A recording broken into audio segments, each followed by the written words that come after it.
Hello,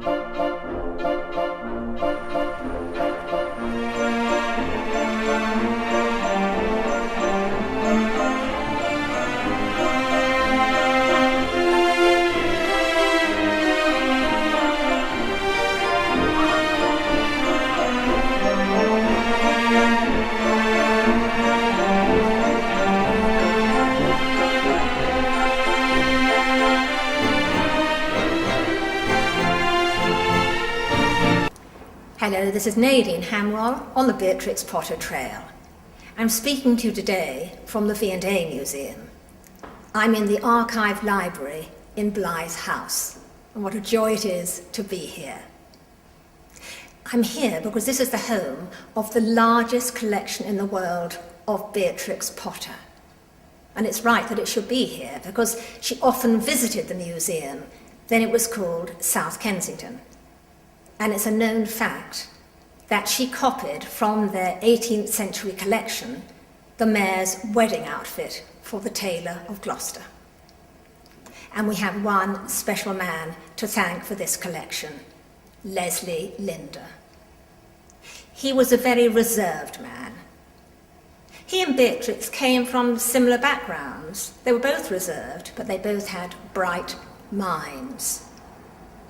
And they were both schooled at home, he on the first floor, she on the second. And both families had inherited wealth from trade. The Linders lived in Essex and had a palatial home and grounds. And they were members of the Congregational Church and often opened up their home for special events. And they even donated a lot of money in building the Congregational Church in Buckhurst Hill. At one point, Leslie Linder was running the library, the Sunday school library, and he came across Beatrix Potter's books, and of course this brought back children's memories. He then became very interested in the woman, not just for her books, but also for her scientific mind. And when he was visiting the Lake District, he was shown numerous papers and exercise books with lots of writing on it, minutest writing and rather illegible, in a secret code. This had been written by Beatrix Potter. She had worked out a code at the age of 15, which shows her mind. And probably she didn't want her mother to look at it. And she carried on writing this until the age of 30. Well, Leslie Linder, already very interested in the woman, wanted to know what she'd written. And for the next 5 years, he gave his time looking into it, trying to break that code. And finally, when he thought he couldn't, one Easter, the key was turned. He then spent another 8 years translating it, collating it, and finally it went into the Beatrix Potter Journal that Frederick Warne published. And years later, he often wrote many other books about her, and it was a rather stressful time having the notoriety, and sadly, he died at the age of 69 in 1973.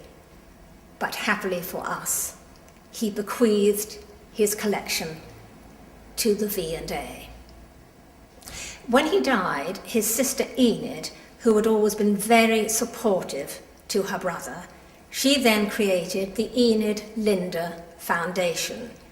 And all these years, it's been supporting charitable trusts, which include the V&A Illustration Awards. We have so much to thank this family for. Leslie Linder for his wonderful collection, but not just for that, but for spending those hours breaking the code so that we have been able to understand the real Beatrix Potter. I myself have enjoyed enormously reading her words to you, knowing it's Beatrix Potter, not just what someone else has said about her.